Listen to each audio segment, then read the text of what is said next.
Yes, welcome back to the next session of rehabilitation and retrofitting of structures course. In the last session, we were discussing regarding the maintenance and various retrofitting techniques used in order to strengthen the concrete structures. Okay, so you people came to know how exactly the strengthening of column, beam, slabs will be done. Okay. So when it will be strengthened by flexure, shear, and also by various measures. Okay. So in continuation with this, let us go with the repair techniques in this particular. That is, in module number 5, we are going to discuss materials for repair and also retrofitting. Okay. Some of the in detailed explanation, okay, which have not been mentioned on the module number 4. For example, FRP laminate. Okay, so in detail about FRP laminates you are going to study in the module number 5. That is what retrofitting techniques, material. And also in this particular module you are going to study the various repair techniques used in order to enhance the lifespan of a concrete structure. Okay, so let us start with this. So the first material, okay, which will be predominantly used in retrofitting of structural member is, as I was mentioning in module number 4, that is FRP composites. That is fiber reinforced polymer composites. Okay, so this material is predominantly used nowadays in order to strengthen the column, beam, okay, especially, okay, that is instead of going with the column jacketing techniques, that is reinforced concrete jacketing technique, okay, in the recent days, okay, they were going with the FRP laminate, that is in the periphery of the column, they are going to mount these fiber reinforced polymer composites. Okay, and these FRP composites as came into existence from this in the civil engineering industry, this particular material has been derived from the aeronautical field. That is, in the aeronautical field, this FRP composite was predominantly used.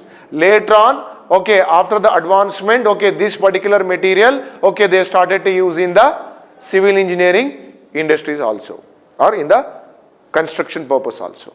Okay, so let us know in detail about FRP composites. Is it clear? Okay. First, let me define what is FRP or fiber reinforced polymer composites. FRP composite is defined as a polymer matrix which is reinforced with fiber. I will repeat. FRP composite is defined as a polymer matrix which is reinforced with fiber. That means, okay, the fibers will be, okay, distributed inside the polymer matrix. So that will be called as FRP composites. I hope you know what is FRC, that is fiber reinforced concrete. Just like that here also FRP. So there in FRC, that is fiber reinforced concrete, the fibers will be distributed inside the concrete matrix, it is called FRC. In this particular thing, the same old fibers we are going to distribute inside the polymer matrix. So that is what FRP composites. Is it clear? Hope the definition has been clarified. Fine. Next, why this fiber will be, okay, reinforced inside the polymer matrix, or what is the necessity of fibers inside the polymer matrix, or what is the function of fiber inside the polymer matrix? Let us know that. The primary function of the fiber reinforcement is to carry the load along the length of the fiber and to provide strength and stiffness in one direction. I will repeat. The primary function of the fiber is to carry the load and also to increase the strength and stiffness in one direction. So here a very important point I want to highlight here is the orientation of fiber. That means whatever the fibers have been accommodated inside the polymer matrix or induced inside the polymer matrix, those orientation of fibers inside the polymer matrix will plays a very, very major role, which I am going to discuss in the next slides. Okay, because if the fibers are oriented along the direction of the load, automatically the load carrying capacity will be more. So that's what they have been mentioned, in one direction. That means if you want to increase the load carrying capacity of a FRP matrix, then I need to orient the fibers along the direction of the loading. Is it clear? Next, FRP represents a class of material that falls into a category referred to as composite. That's what? It is a composite material, that is combination of polymer plus fiber. So hence it is called as composites. Okay. Next, FRP composites are different from traditional construction material. That means, so this FRP is an alternative to the steel or aluminium. It is an alternative. As I was mentioned in the module number 4, this FRP will be used in two ways. One is, this FRP will be used as reinforcement rods, and another thing, this FRP will be used as laminates. Okay, in both ways they are going to use this fiber reinforced polymer composites. Is it clear? So it is the best alternative. And very important thing you need to note here is, FRP composites are anisotropic and steel or aluminium are isotropic. That means, anisotropic means the properties, okay, apparent in the direction of the applied load. Isotropic means it will be having a uniform properties in all the direction. But in the FRP composites will not be true. It will be not uniform. It will vary. The properties will not be uniform throughout the composite. Is it clear? Next, coming to the constituents. That means if you want to thoroughly manufacture the FRP, that means if you want to predominantly manufacture the FRP composites, first of all we should know what is the constituents of FRP they are going with. Okay, so as I was mentioned, it is a combination of fiber and a polymer matrix. It is a combination of fiber and a polymer matrix. So first let me go ahead with the fibers. So the first constituents of FRP is fiber. The composite properties are mainly influenced by choice of fibers. That means in market different types of fibers are available. Okay, it mainly depends upon which is the type of the fiber we are going to use. Okay, in civil engineering, okay, there will be different types of fibers coming with the predominantly used is carbon fibers, glass fibers, aramid fibers, steel fibers, and also natural fibers. So these are the different types of fibers available, okay, which can be used as a reinforcement inside the polymer matrix. Is it clear? Next, so that's what they have been mentioned: carbon, glass, aramid, all those things. Okay, and each fibers will vary based upon the properties, okay, which I am going to discuss in the next slides. For strengthening purpose, carbon fibers are the most. That's what predominantly used for strengthening of column, beam or whatever. Okay, they are going to use predominantly use the FRP laminate is carbon fiber reinforced polymer laminate. Is it clear? CFRP laminate. All fibers generally have high stress capacity than the ordinary steel and are linear elastic until failure. So it is something like a boon for the fiber. Okay, so all the fibers will carry the more stress, okay, compared to the steel, and additional thing about the fiber is it will be linearly elastic. That means it will follow the Hooke's law principle until it gets failed. But it is not true in the case of steel. Okay, it will change its pattern, that is it will go to the plastic region, later on ultimate and failure. But in the case of FRP, the stress strain curve will be different. It will be linearly elastic. Please note this point. It is linearly elastic.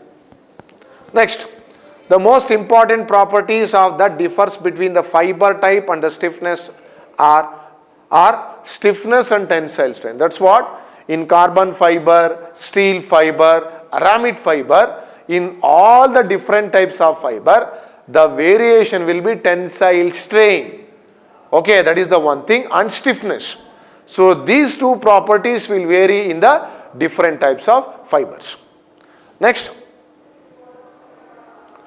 So this is what have been discussed. So they used to call it as an artificially fibers or man-made fibers. That is mineral fiber or glass fibers, aramid fiber, carbon fiber. So these three fibers are predominantly used fibers inside the polymers.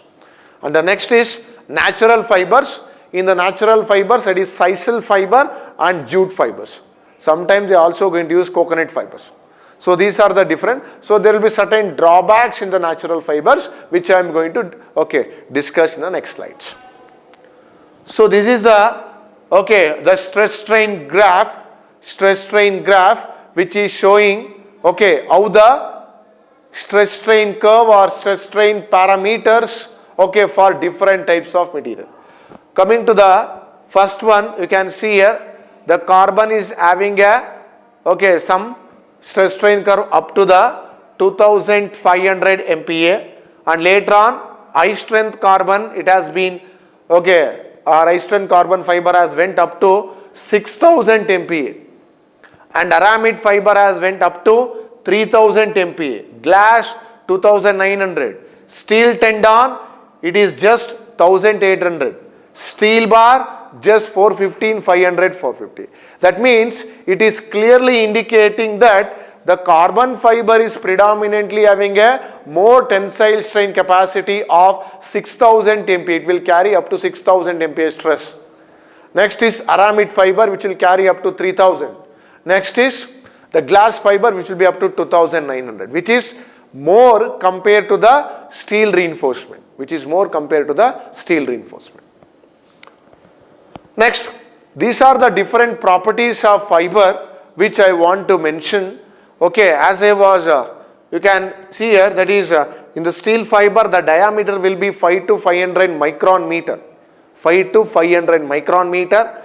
Density is 7.84. Modulus of elasticity is 200 GPa, gigapascal. Tensile strength is 0.5 to 2 gigapascal, and elongation will be 0.5 to 3.5. Like that, the glass diameter will be little bit less, 9 to 15 micron. Density will be lesser, but the modulus of elasticity will also be lesser. Tensile strength will be little bit higher. And elongation is also little bit higher compared to the steel fiber. Coming to the asbestos, you can see like that aramid, carbon, nylon, cellulose, acrylic, polyethylene, like this various fibers are there, available in the market. We can go ahead with these things. Is it clear? In this particular different types of fiber, the carbon has got more properties. In the examination point of view, when they are going to explain about the fibers, so you need to mention the fiber properties. That is a very, very important point you need to go ahead. Next, one more thing. The same thing has been compared this concrete, steel and a carbon fiber. I just compare the carbon fiber with the concrete and steel. You can see here, concrete is having a modulus of elasticity of 20 to 40 GPa, and the compressive strength will be 5 to 60 MPa. Tensile strength will be 1 to 3 MPa. Density, as you know, 2400. Coming to the steel, modulus of elasticity will be more, 200 to 210. Compressive strength will be 240 to 690. Tensile strength will be 240 to 690. Density will be 7800. It is more denser. And carbon fiber is still higher. In modulus of elasticity is 200 to 800. Compressive strength is not so. Tensile strength will be 2500 to 6000.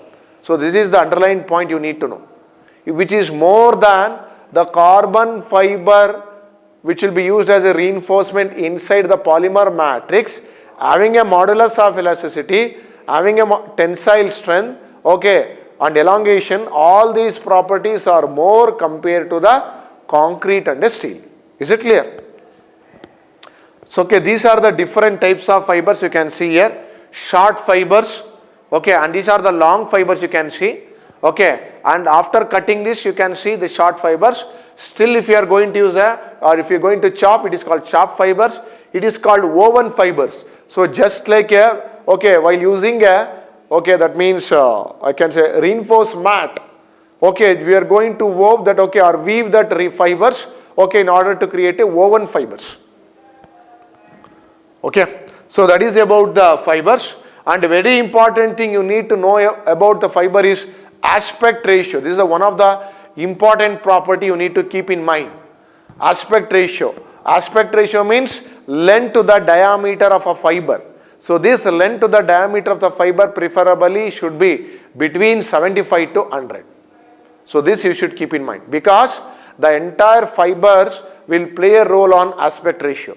If you are going to increase the length, the property will be different inside the polymer. If you are going to decrease the length, the property will be different. Okay, it will be directly affecting the overall performance of the FRP composites. So that's why this aspect ratio is also very important. So we'll move on to the next constituent of FRP, that is matrix, that is polymer matrix. That is polymer matrix. Okay. Now we have been discussed the fiber constituent. So thus these fibers will be distributed inside the polymer matrix. So let us know what is that.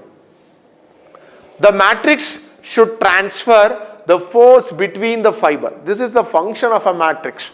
The polymer in which you are going to use inside the FRP, or in order to prepare the FRP composites, the polymer should be functioned in such a way that whatever the load received by the polymer, it should distribute those load to the fibers. It should distribute the load to the fiber. So that is the primary function of a polymer matrix. And protect the fiber from the external or adverse environment. So this polymer matrix will act like a jacket, or it will try to protect the fibers. It will try to protect the fibers from the external environment. Okay. One is it will distribute the load to the fibers, and another thing is it will try to protect the fiber from the adverse environment or external environment. Next.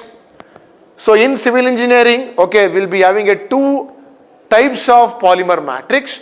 One is thermosetting polymer matrix. Another one is thermoplastic polymer matrix. So there will be two types of polymer. That is thermoplastic, okay, and another one is thermosetting. So these are the two resins or polymers we are going to use. Okay. So these are the most commonly used polymers inside the polymer or FRP composites. So that is polyester, vinyl ester, epoxy, phenolic. So these are the different types of polymer matrix they are going to use in order to prepare the FRP composite, that is polymer matrix. So coming to the first, okay, likewise how the fibers has got a different properties. Likewise, while selecting the polymer matrix, also we need to give a keen concern on that. Okay, because each polymers we are going to use as a polymer matrix will be having a different properties. Okay, that is coming to the polyester, the density will be 1.2, the tensile stress will be 50 to 65, the elongation will be 2 to 3%, modulus of elasticity will be 3 GPa. Coming to the vinyl ester, density is 1.15, tensile strength is 70 to 80, elongation is 4 to 6, and modulus of elasticity is 3.5. Next is epoxy, 1.1 to 1.4 is the density, tensile stress will be 50 to 90 MPa, elongation will be 2 to 8, and modulus of elasticity will be 3 GPa. Likewise, phenolic 1.2, 40 to 50, and 1 to 2, and modulus of elasticity is 3 GPa. Is it clear? That means in this predominantly used polymer matrix is epoxy.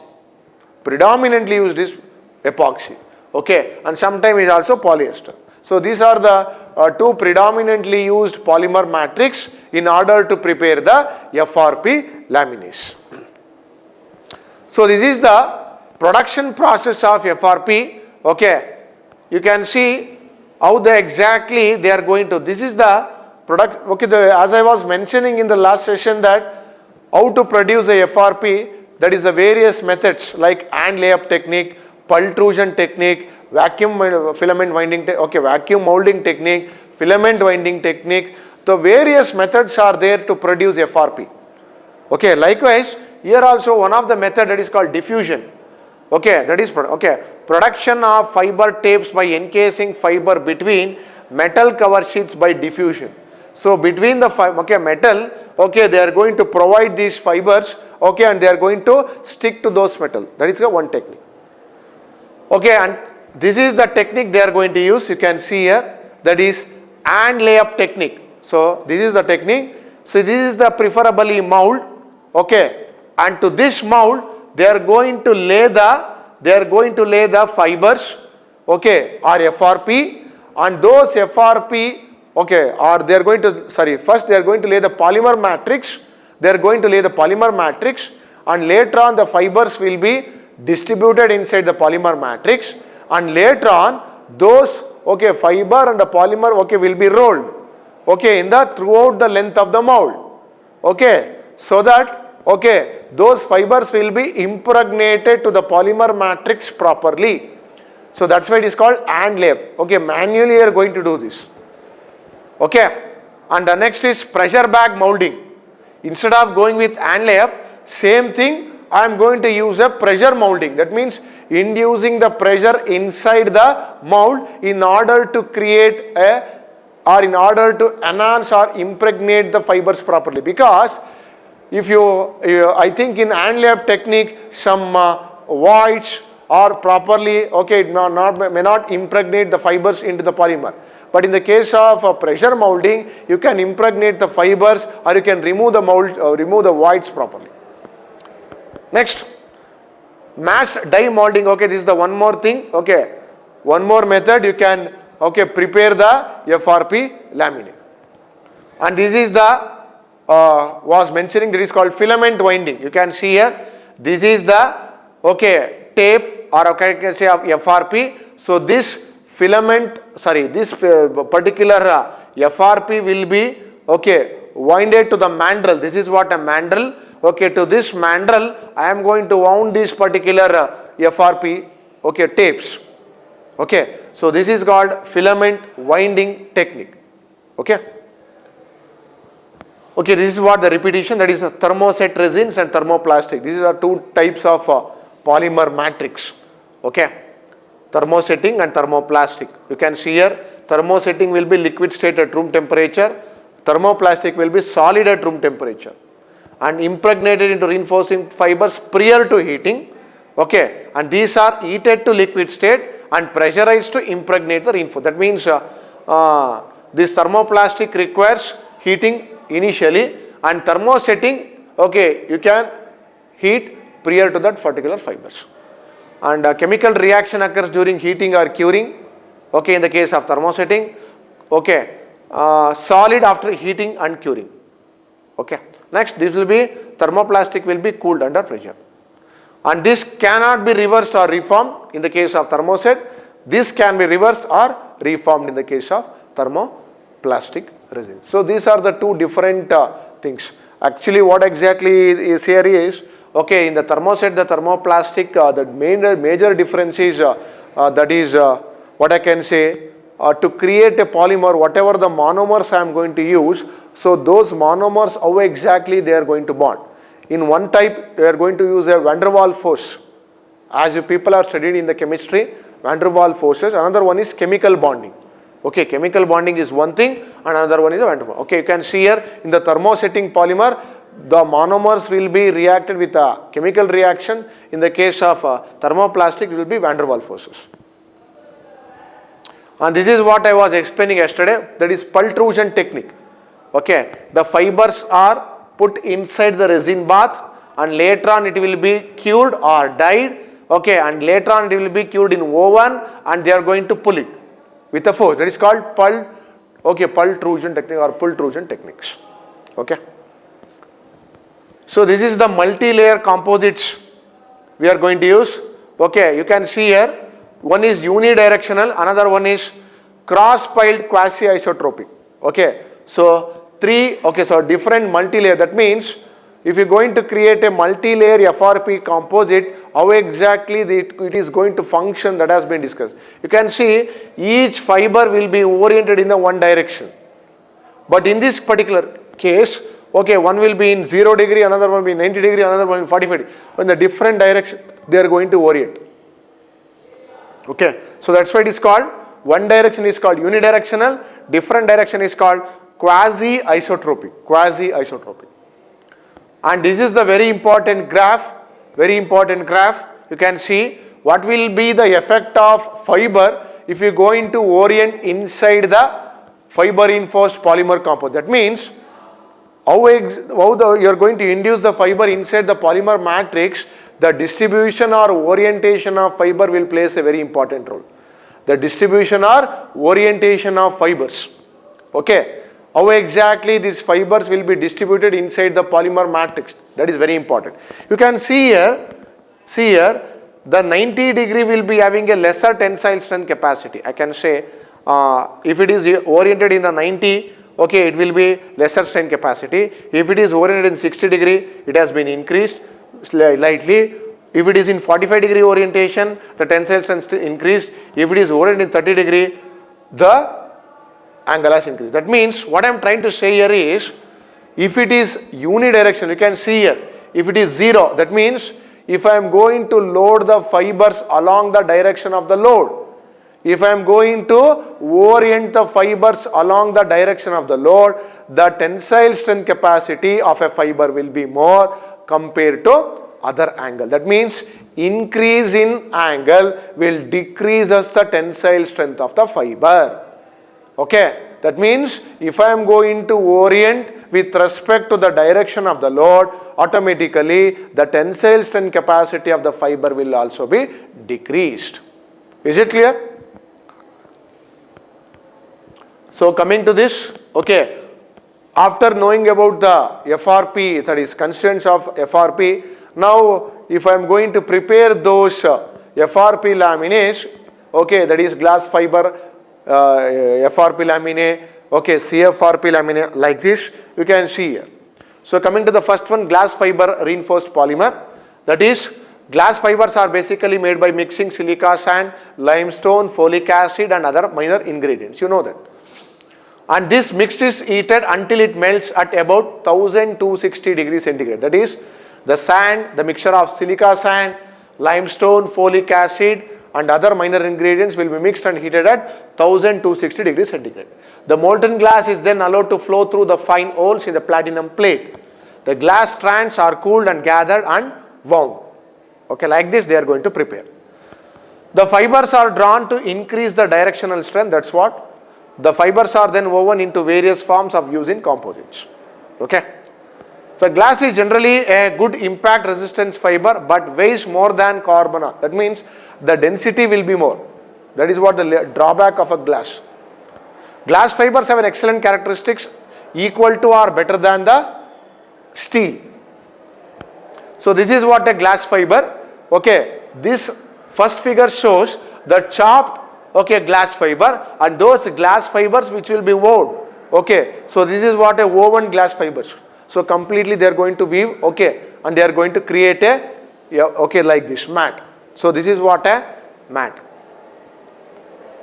And these are the properties of the glass fiber, and usually in the glass fiber we will be having two different types. One is E glass, another one is S glass.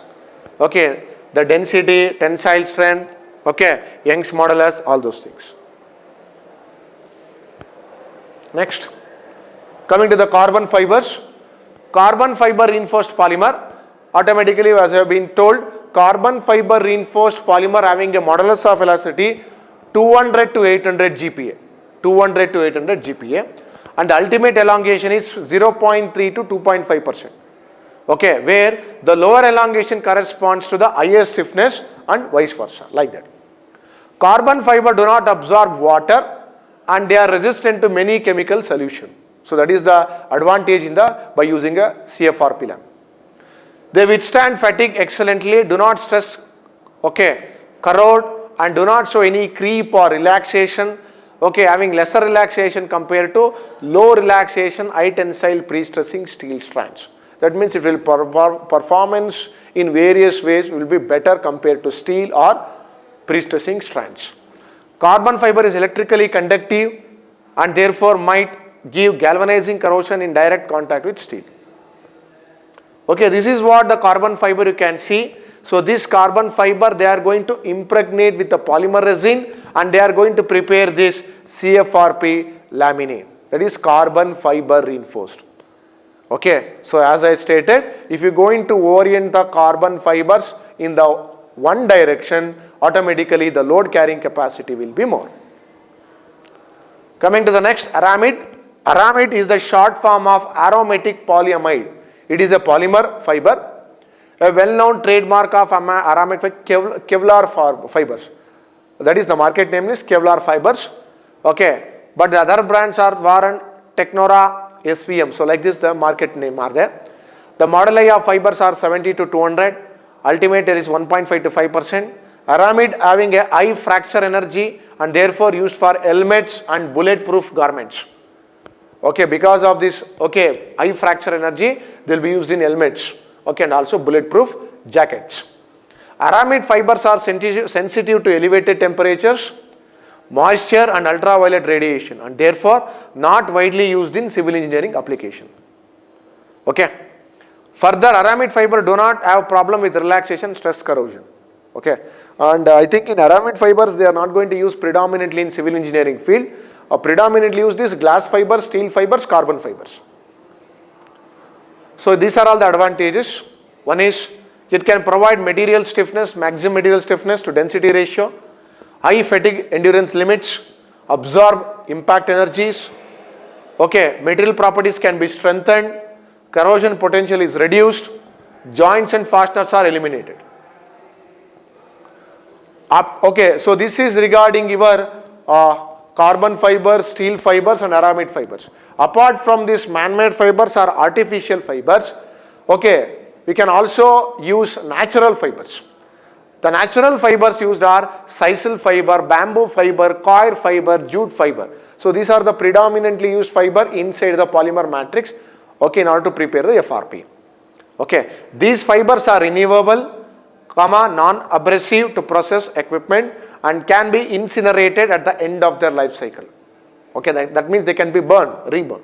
Okay, the distinct properties of a natural fibers reinforced polymers are improved tensile strength and bending strength, greater ductility, greater resistance to cracking and hence improve impact strength and toughness.